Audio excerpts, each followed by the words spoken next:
So I want to make a quick disclaimer before I get into this video because I know that it's a very polarizing topic. First of all, this is not aimed at players who are beginners, players who are younger, who, are developing shooters, or players who are bad shooters in general, regardless of the level. This is not aimed towards them. For them, they may need something completely different, right? Basketball and basketball training is a science, but it's also an art. And part of that art is being able to adapt what you're doing based on who's in front of you and what level they're at. So for players who aren't great shooters or who are younger developing, this isn't necessarily tailored towards them. This is much more in reference to players who are good shooters. So high school players, college players who are good shooters. And then the question becomes, well, what qualifies me as a good shooter? I don't subscribe to the belief that, if you're a good shooter, then you're making 70% of your threes and workouts or whatever number you want to throw out. Because again, if you've watched my videos before, then you know that if you're training the right way, a way that incites challenge and actually forces you to get better, that you're not going to be making 70% of your threes and workouts. Like, you're just not going to be doing that. So when I refer to a good shooter, a few things you can use to kind of gauge like whether or not you're there. First of all, if you've had multiple games in your career that you've made multiple threes, so multiple games you've made 3, 4, 5, 6+ threes in a game, if you've done that multiple times, you're probably a good shooter. If you are confident in your shooting ability, if you expect to make shots, right? If you believe that you're a good shooter, you probably are a good shooter. And then really even simpler than that, if your coaches or your teammates believe you're a good shooter, they have confidence in you, they expect you to make shots. If your coach is drawing plays up for you to get shots, if your teammates are encouraging you to shoot the basketball, you're probably a good shooter. So those are all things you can use to kind of gauge whether or not you're a good shooter. But that's who I'm referencing, that's who I'm really focusing on in this video, right? So I actually got the idea to even make this video this morning. I was on YouTube and this video popped up, and it was of this basketball trainer. It was a smaller YouTube channel, and this guy was kind of talking about like, players will always come in the gym and first thing they do is start shooting threes, and they think that they can just, shoot shots like Steph Curry and just be Steph Curry. And the reason that they're not great is because they don't spend the time doing the boring work and, shooting the ball 3 feet from the rim and getting up all their shots and all that sort of stuff, where he essentially was saying like the first thing you do when you walk in the gym every single time should be form shooting, because that's how you become a great shooter. That was the essential premise. Then he went through a workout that was a couple hundred made shots of just form shooting. And I wanted to make this video because I actually completely disagree with that sentiment. And I know that's kind of a polarizing thing to say, because the big thing has always been form shooting, and form shooting is the most important thing when it comes to becoming a great shooter. But when you actually look at the science of it, again, I already mentioned basketball training is a science and an art. So we can't throw away experiences, we can't throw away building confidence. That's the art part of it.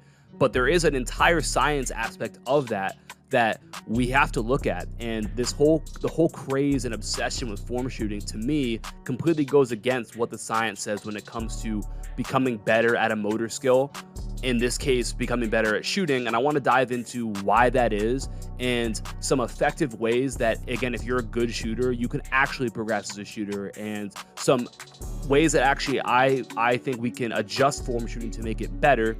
And so the first question that I would bring up is, does form shooting even relate to making shots, making actual game shots? When you compare the two of them, especially in the way that a lot of people do it, like the video I was watching today, they're starting off with one arm form shooting, and then we're doing like 2-arm like normal shooting, but we're actually starting off with one and bringing the guide hand up late. So it's just very like awkward, and it's not what an actual shot is going to look like at all. And so I look at that and I'm like, how much does that actually apply to making game shots? And I would argue that in the vast majority of cases, it doesn't really apply that much.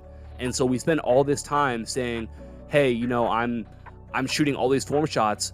I don't think that a lot of that actually translates to becoming a better shooter. I think there's a lot of other explanations that go into that.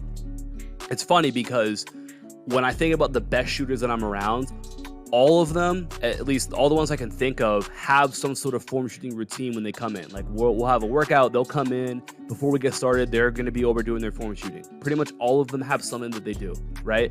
And so you look at that, you might say, well, that's probably why they're great shooters, because they come in the gym and they get their form shooting in, all that sort of stuff.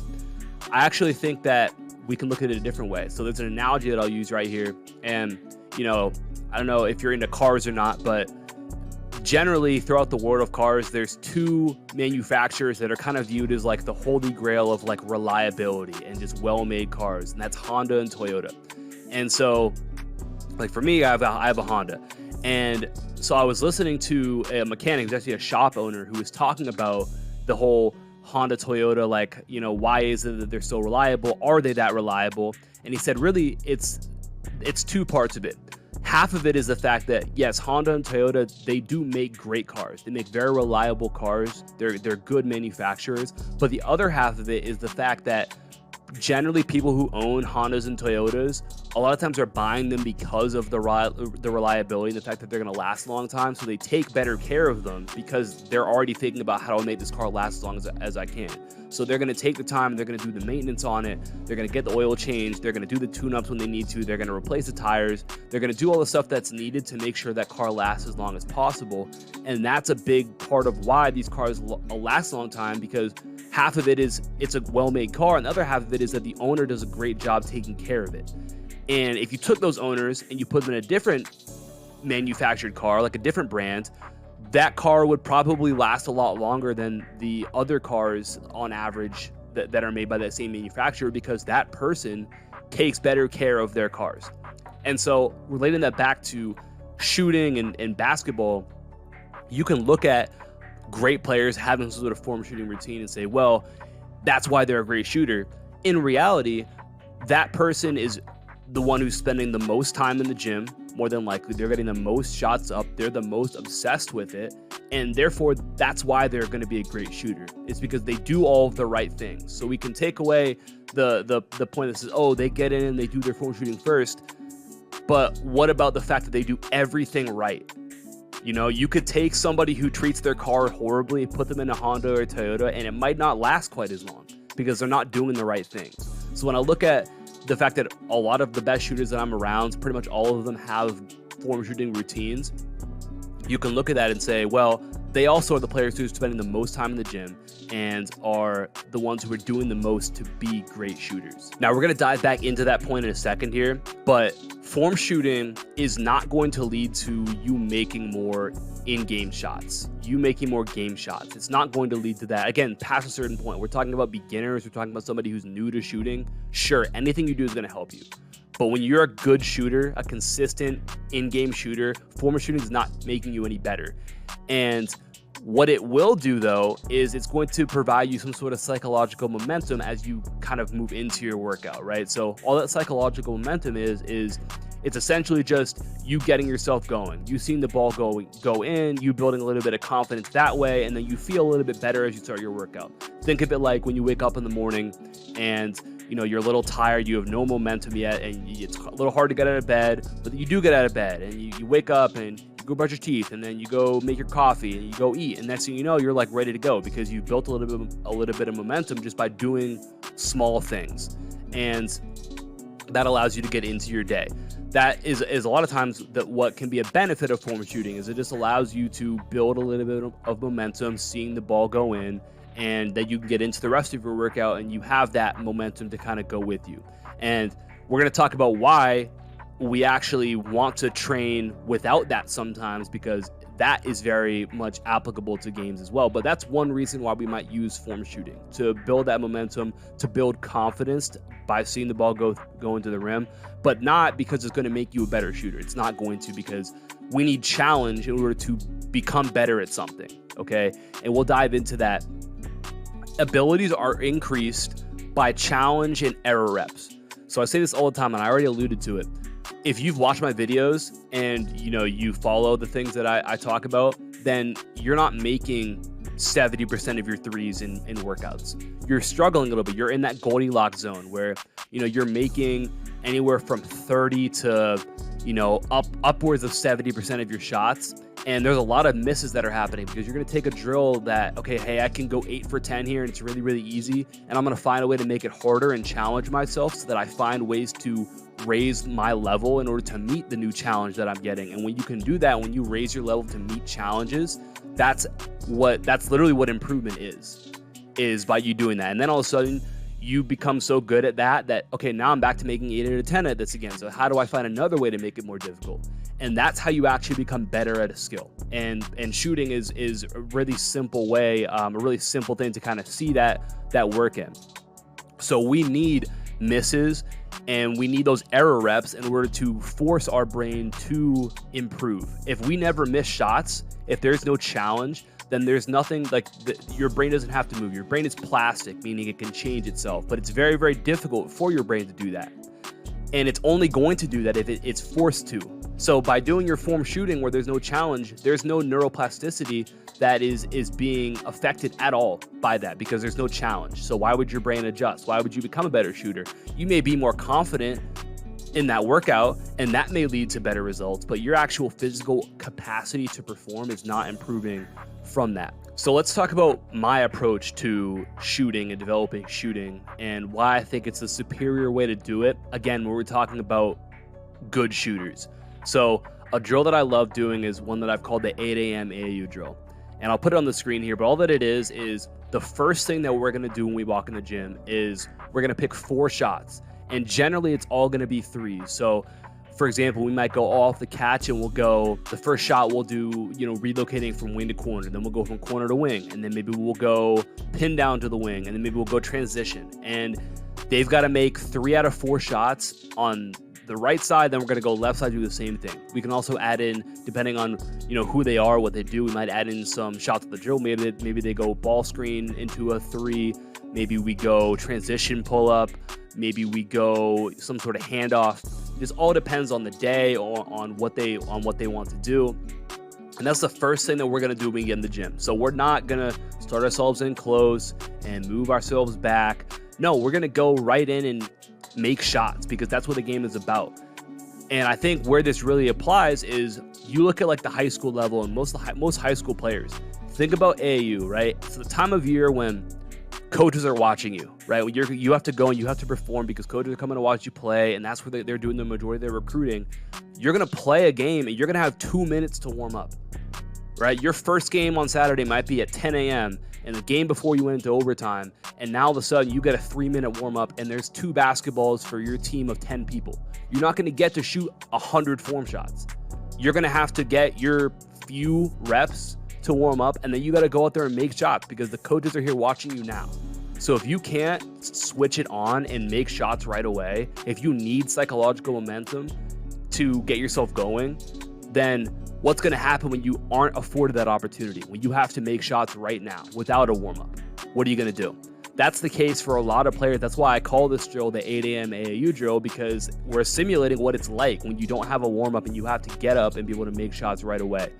Even when we talk about school basketball, I remember back to the days, my varsity days. Okay, so you might get to the venue at 5 o'clock, let's say, and your JV warm-up's going to be at 5:30. So if you're a varsity player, you get yourself dressed, whatever, it's 5:15, you get out there, you might get 15 minutes to do form shooting or do whatever you want to do to warm up. Then the JVs are on at 5:30 for their warm-up until 6. And then game goes till, maybe you get JV halftime at 6:30, but there's 2 basketballs and there's 10 people, so you're not really getting many reps there. And then JV game's over. Next thing you know, it's varsity warm-up, but again, 3 basketballs for, 12, 15 people, and you're doing a set warm-up where you're not going to get a ton of reps up. Now we have starting lineups. We have the national anthem. Now it's 7:30.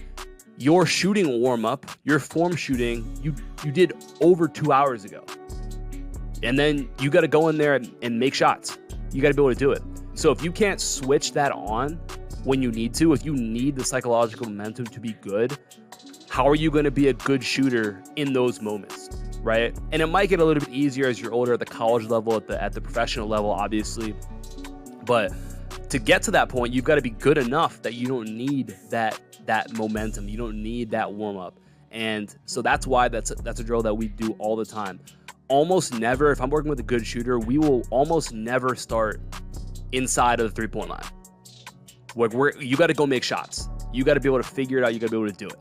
And that's the approach that I a lot of times take, is that hard first approach right into the fire, so that players are prepared to be able to do that when necessary. One of the big things that I see, and I saw in the video that I was watching today, one of the big things that I hear is like, oh, you know, the reason why blank player is such a great shooter is because every time they do their form shooting, they do their routine, they're great behind the 3-point line because they put in all the work close to the basket, and they always do that.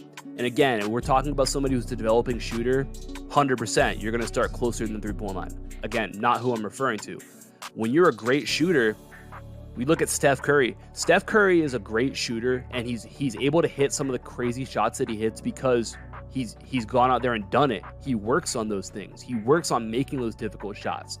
He doesn't spend, every day shooting 500 form shots and then he goes out and he hits half-court shots. That's not how it works. It doesn't translate like that. He goes back and he works on the tough shots that he makes. You watch any of his like pregame stuff, like you'll see him like shooting shots from full court and shooting shots from the tunnel and shooting shots from half court off of 1 foot. Like he's doing all this stuff that's challenging. And again, that's pregame. That's when he's preparing to actually play in an NBA game. Think about what he's doing in the offseason when the cameras aren't there, when he doesn't have to perform that day, and what he's able to do and experiment with. I did a video a couple weeks ago reacting to one of his workouts at a Team USA practice. And you even see then the little things that he does to challenge himself, where he's shooting with the seams, then he's also working on shooting, without the seams. And so finding ways to challenge himself that way. He's working on shooting the ball from really far away. He's taking half-court shots, like in his workout. Like that's a part of his workout, just shooting from half-court. How many players do you know who do that? There's a reason why he's as great as he is, because he does stuff like that. And you would even see stuff where he's got to make different types of shots in a row, putting pressure on himself, a lot of variability when it comes to his spot-up shooting, so he's prepared in games. No matter what type of shot comes at him, he can make it because he's able to be variable and adapt. And that's actually what I want to get into right now. So there was a Soviet scientist back in the early 1900s, and his name was Nikolai Bernstein. And he was hired by the Soviet government to study and see what they could do to increase the output, increase the performance, the efficiency of the workers throughout the country.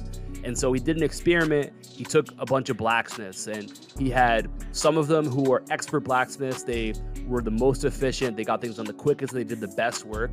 And then he compared them to the novices, or the blacksmiths who weren't quite as good, who weren't quite as efficient.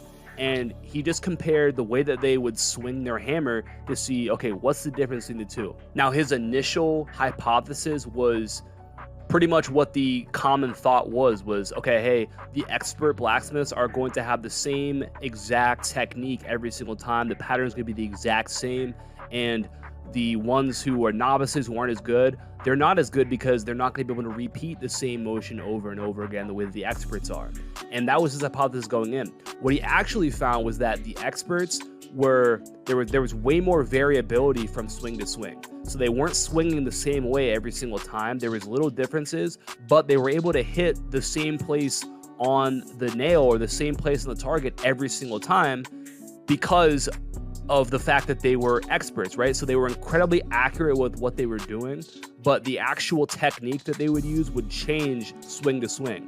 And he saw that what they were able to do is that they were able to actually compensate. So there'd be times where they would swing and maybe their shoulders would be a little bit off, but their elbows could compensate in order to make up for that. And so they were able to hit the same spot even with errors happening.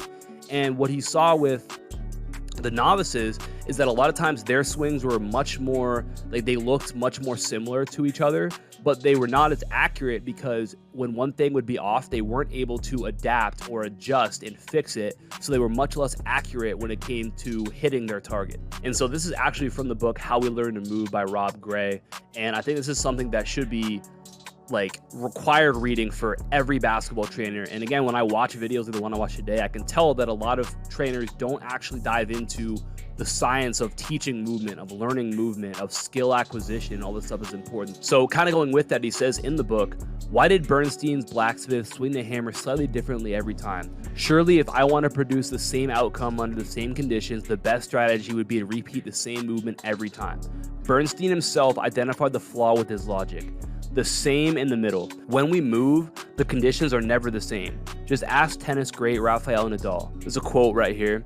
It says, you might think that after millions and millions of balls I've hit, I'd have the basic shots of tennis show up, that reliably hitting a true, smooth, clean shot every time would be a piece of cake, but it isn't. Not just because every day you wake up feeling differently, but because every shot is different, every single one. From the moment the ball is in motion, it comes at you from an infinitesimal number of angles and speeds, with more topspin or backspin or flatter or higher. The differences might be minute, microscopic, but so are the variations your body makes. Shoulders, elbows, wrists, hips, ankles, knees in every shot. And there are so many other factors: the weather, the surface, the rival. No ball arrives the same as another, no shot is identical. This is an example of a problem that our motor system must solve, which Bernstein dubbed context condition variability. All that means is that the movements that we make do not occur within a vacuum, or they don't occur isolated from themselves. So when we take and put all this stock into form shooting, it's essentially training our shooting in a vacuum, saying, okay, in this perfect scenario, here's what's going to happen. But like we just heard right there, every single shot you're going to shoot in a game is a little bit different. Nothing is going to be identical. And the overall context, or all the factors that might affect that shot, are going to be different every single time. So what we have to look at is say, okay, hey, experts are able to adjust and adapt their shot and their technique and their form every single shot depending on what is necessary.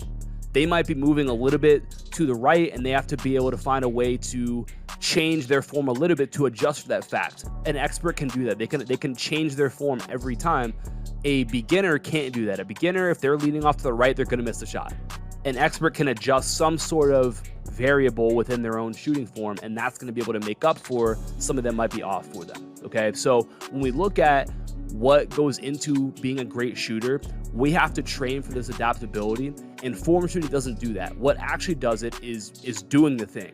We want to become better at making in-game shots, and we've got to do that, and then we've got to find ways to challenge ourselves. So I want to go through a workout right here, just to give you an idea, an example of like what I mean by this and what I would actually do for a shooting workout. So like I said, a lot of times the first thing that we're going to do is we're going to go with that 8 a.m. AAU drill. So we're going to pick 4 shots. They've got to make at least 3 out of 4 shots on a side. Then we'll flip sides, do the same thing again.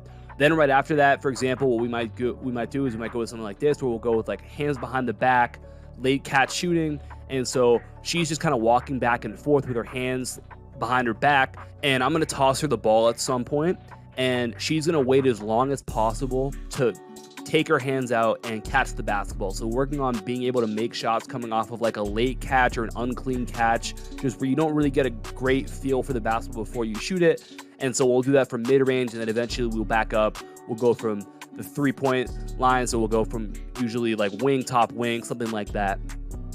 Next thing we might do is we'll go back turned, and we'll go to a go call. So she's just gonna kind of move like back and forth here with her back facing me.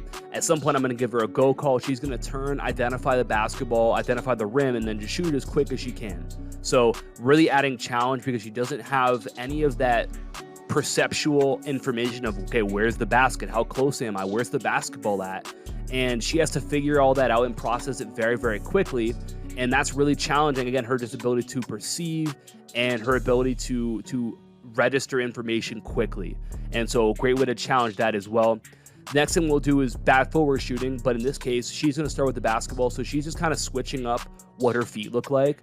And eventually I'm going to give her a go call. And when she hears go, her feet are glued to the floor, and she has to shoot from wherever they're at. Okay. This is a drill that looks kind of crazy, but when you look at your footwork throughout a game and throughout different shots, a lot of times your feet are going to look different.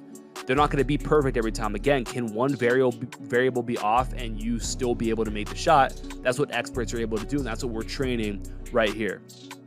Then we might go with off the dribble threes, where again, she's just kind of mixing up the dribbles that she's using and the way that her feet are. And then again, as soon as she gets that go call, she's just going right up into it. So similar idea right there. This is the idea of repetition without repetition, where we're getting up a lot of shots, but each shot is a little bit different, a little bit variable, much like it will be in a game. So this is the best way for us to be able to use repetitions to actually see that turn into work that translates into game results. Now, what you'll also see is that we don't even shoot for like normal free throws. Like between each of these drills, we're not just shooting free throws. We'll go made free throw, made three. So she's got to make a free throw and then make a three in a row, and that counts as one set. And we'll typically do 2 or 3 sets of that. So even there, we're forcing ourselves to adapt and be able to again like re-perceive the shot every single time, as opposed to being able to stand at the free throw line and shoot 5 free throws. And, you know, by the time you shot your second one, you can pretty much go into autopilot and you don't have to make any sort of adjustments right here.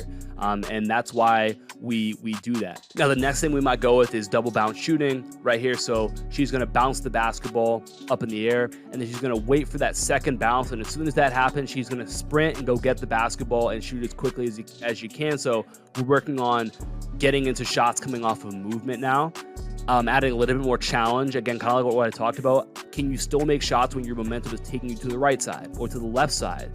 Can you find ways to adjust and be able to make that shot? And again, we're working on repetition with our repetition, because we're changing our spot every single time, and we're changing our direction too. So every shot's a little bit different. The distance of her tosses might be a little bit different. The height of the bounce might be a little bit different, and that translates to game results and being able to make shots in games. And in this, will make it even more challenging. She might have to make 2 shots in a row, and then she has to make just a normal spot up catch and shoot 3. So she has to make 3 shots in a row in order to get a set, and maybe she'll have to do 3 or 4 sets of that. Okay, so there's again a lot of ways to add challenge to what we're doing. And then usually what we'll do at the end of a workout is we'll actually get into more of just like straight up reps, where it's not quite as challenging. But again, we talked about psychological momentum, building confidence. This is where she gets to see the ball go through the net over and over and over again, and leave the gym feeling good, because we built that momentum, we built that confidence because she's seen the ball go through the rim. But we've already done all that work that's been challenging to her. So that's where we actually were able to increase her ability to perform. Notice there's no form shooting in there, because for someone at this level, mind you, this girl at the time, she's a senior in high school. She's her school's all-time leading 3-point shooter. Form shooting is not helping her. That's not doing anything for her. She's one of those players who's going to come in and have her form shooting routine, right? Because again, she's a great shooter, but she would be a great shooter without it, because she does all the right things. She puts in a ton of time. She's obsessed with it. And we got to find ways to challenge her and force her capacity to expand right here. And what we can see is that in a lot of games, she would hit the same type of shots that we would work on, where it would come off of a bad pass, or, you know, her feet would be a little bit different, or her momentum would be a little bit wild. And she was still able to make these shots because she's worked on them. She's worked on the qualities that go into being a great shooter, a knockdown shooter. And this is what ultimately leads to better in-game performance. Let me just be clear with this. I'm not saying that form shooting is always a bad thing. Again, obviously, when we're talking about working with younger players or players who aren't good shooters, there can be like just being closer to the basket and just doing anything really to develop that ability to shoot is going to help you, right? I'm not going to argue that at all. If you're part of my program, the Elite Shooter System, that you'll know that we have form shooting inside of the program. But that goes back to what I mentioned about building psychological momentum. So we might start off with that just to build a little bit of momentum and confidence going into our actual shooting workout. But the bulk of the shooting workout is what's actually getting us better. The form shooting is essentially just allowing us to get ourselves going mentally. And so that's an important thing. Like I mentioned with, one of my players, texting me, hey coach, I just want to get in. I haven't been able to get in a while and shoot. And, I've got something coming up here and I just want to feel good going into it. That's where it makes a lot more sense to go to some sort of form shooting so they can see the ball go through and build that confidence right there. Now, my belief is that there's actually a way better drill or way better way to work on shooting close to the basket, and it's energy transfer shooting. And so for this is what I do with pretty much all my players now. Again, for my really good shooters, we're just going to go straight to game shots and really difficult shots. But for, you know, my players who have solid form, where again, I think there's better options in form shooting, what we'll do is we'll do this where they'll start off, they'll get their hands set in the ball, and we'll kind of reach straight out with it. And they're just kind of working on being able to transfer energy effectively. So we're working on being able to drop ourselves, that vertical drop, and then getting up ourselves right up into that shot.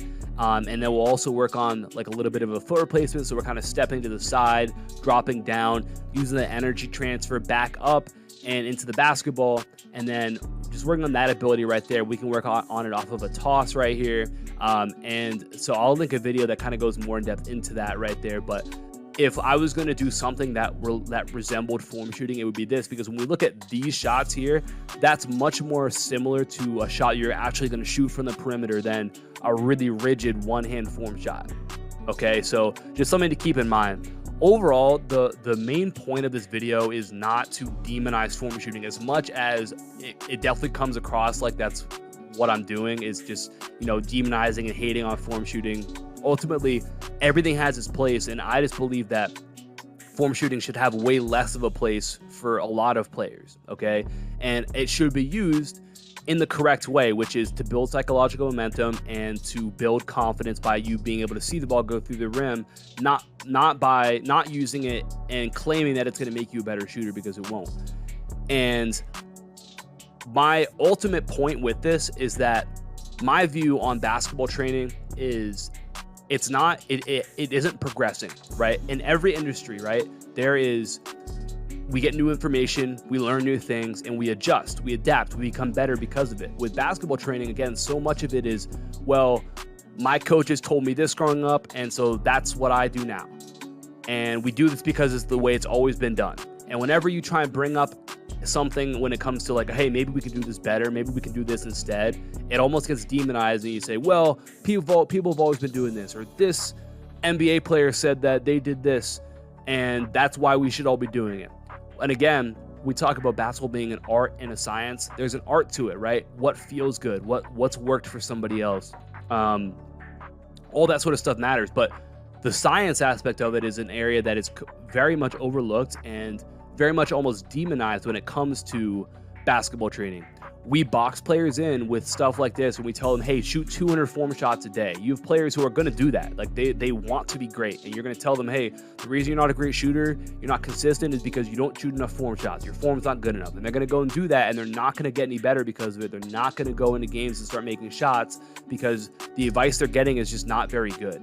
And that's more so why I'm like a little bit more passionate in this video. If you watch my videos, I'm a little bit more on edge about this. Like I said, it kind of set me off a little bit watching this video, because here I see somebody who's clearly been around basketball for a while, but yet is still perpetuating advice that I think really harms players in the long run. And that's the reason why I started doing all this, is because I know, like, I want to provide information that I know is going to help players, and I don't want that to be stuck to, hey, this is only, we're doing this because my coach told me to do this, or because this player did this. Like, that's not what I want it to be. And I think that's the biggest downfall of basketball training in general. And so, like I said, obviously there's times for it, but I think in general, we need to get much better at asking ourselves, is this the best thing we could do for this? Or is there a better way? And am I willing to say that, hey, maybe the thing that I've been doing my whole life, maybe the thing I've been doing for all this time is wrong? And am I okay with that?